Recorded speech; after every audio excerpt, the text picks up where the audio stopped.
बिस्मिल्लाहिर्रहमानिर्रहीम। अस्सलाम वालेकुम क्लास 4, कैसे हैं आप सब जी। क्लास सोशल स्टडीज़ की बुक खोल लें, पेज नंबर 29 पर आ जाएं। लेसन 5 है हमारा, लैंड एंड पीपल, ज़मीन और लोग। इस चैप्टर को पढ़ने के बाद हमें पता चलेगा कि ऐसी कौन सी ह्यूमन एक्टिविटीज़ है जिसकी वजह से हमारी लैंड पर असरअंदाज हो रहा है, और कैसे ज़मीन या हमारी जो लैंड है वो चेंज होती है और वो लोगों को कैसे अफेक्ट करती है। और हम अपने इन्वायरमेंटल प्रॉब्लम के बारे में जानेंगे। रीड एंड शेयर अकॉर्डर सूरह अल हिज्र में अल्लाह ताला फरमाते हैं कि अल्लाह ताला ने हमारे लिए ज़मीन बनाई और इसमें मजबूती से हमारे लिए पहाड़ बनाए और सब कुछ उगा दिया जिसमें, और ये सब कुछ एक बैलेंस्ड अमाउंट में है जी। क्लास रीडिंग शुरू करते हैं। हम सब ज़मीन पर रहते हैं और हम सब ही नेचुरल इन्वायरमेंट पर डिपेंड करते हैं, और ये सबसे ज़रूरी है। हमें सबसे ज़्यादा ज़रूरी ये है कि हम समझें कि हमारे दरमियान और हमारी ज़मीन के दरमियान क्या ताल्लुक़ है। और इसमें कुछ नेचुरल एलिमेंट्स पाए जाते हैं जैसे पहाड़, दरिया, समुंदर, वैली, आबो हवा, सब कुछ, ठीक है। और ये सब कुछ अफेक्ट करता है लोगों की ज़िंदगियों को, ठीक है। ये हमारे पर कुछ अच्छे असरात भी रखते हैं और कुछ बहुत ही कम ऐसे असरात होते हैं जो हमारे लिए नुकसानदेह साबित हों। जिस तरह ये सारी चीज़ें हमें अफेक्ट करती हैं, सेम इसी तरह हम भी इन सब चीज़ों को अफेक्ट करते हैं। अब हम बात करते हैं ऐसी ह्यूमन एक्टिविटीज़ पर जो हमारे नेचुरल इन्वायरमेंट पर इम्पैक्ट रखती हैं। सबसे पहले देखें जैसे फिज़िकल फीचर्स हैं हमारे, क्लाइमेट, सॉइल, नेचुरल वेजिटेशन।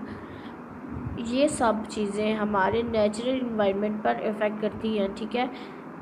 और इंसान को हमेशा से अपनी इंस्ट्रक्शंस के मुताबिक उससे हम इन चीज़ों यानी नेचुरल इन्वायरमेंट के जो एलिमेंट्स हैं उनकी हमेशा से ज़रूरत रहती है।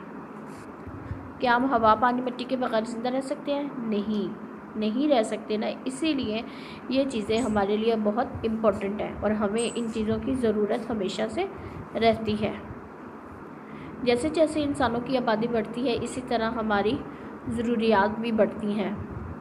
इन ज़रूरतों को पूरा करने के लिए इंसान ऐसी एक्टिविटीज़ करने लग जाता है जिससे हमारे नेचुरल इन्वायरमेंट पर असरअंदाज होता है। चलिए अब देखते हैं वो कैसी एक्टिविटीज़ हैं। सबसे पहले हम बात करेंगे डिफॉरेस्टेशन यानी जंगलात की कटाई। आपको पता है सब कुछ कि अल्लाह ताला ने एक ख़ास मिक़दार के साथ सब कुछ बैलेंस करके अल्लाह ताला ने हमारे लिए ज़मीन पर बना दिया। लेकिन जब हम अल्लाह ताला की बनाई हुई चीज़ों में अपनी मर्ज़ी के साथ दखल अंदाज़ी करेंगे तो हमारे लिए जैसी बात है मुश्किलात ही पैदा होंगी जी। अब जंगलात जो है वो माहौल में बैलेंस रखते हैं। जंगलात जो होते हैं ये टेम्परेचर और ह्यूमिडिटी को मॉडरेट रखते हैं। जंगलात कार्बन डाइऑक्साइड को रिलीज़ करते हैं कार्बन डाइऑक्साइड को एब्जॉर्ब करते हैं जबकि ऑक्सीजन को रिलीज़ करते हैं, और ऑक्सीजन हम सांस के ज़रिए अपने अंदर लेकर जाते हैं और अपने मुंह से हम कार्बन डाइऑक्साइड बाहर निकालते हैं जो कि जंगलात एब्जॉर्ब कर लेते हैं। जंगलात ने ज़मीन का तकरीबन 31% एरिया कवर किया हुआ है। दुनिया में जंगलात की बहुत सी इकसाम है। इन इकसाम में से एक हमारे पास है ट्रॉपिकल रेन फॉरेस्ट। इसको हम लंग्स ऑफ प्लानिट कहते हैं। आप सबको इक्वेटर के बारे में पता है ना कि ज़मीन पर एक इमेजिनरी लाइन है इक्वेटर दरमियान में, उसके ऊपर भी उतनी ही ज़मीन है और उसके नीचे भी उतनी ही ज़मीन है। और ये जो ट्रॉपिकल रेन फॉरेस्ट होते हैं वो इक्वेटर के करीब तरीन होते हैं। जैसी बात है अगर ये इक्वेटर के करीब है तो यहाँ पर रेनफॉल जो होगी वो कांस्टेंट ये एक्सपीरियंस करेंगे। और ये पहचाने कहाँ से जाते हैं, इनके जो पत्ते होते हैं वो बहुत ही ब्रॉड यानी चौड़े होते हैं। और इसकी न्यूमरस स्पीशीज़ जो होती हैं वो वाइल्ड लाइफ और वेजिटेशन से होती हैं। इंसानों की आबादी बढ़ने की वजह से उनकी ज़रूरियात भी बढ़ रही हैं और इसकी वजह से वो अपने घर या अपनी ज़रूरियात को पूरा करने के लिए जंगलात की कटाई करना शुरू कर रहे हैं। अपने हैबिटेशन यानी अपने रहन सहन के लिए।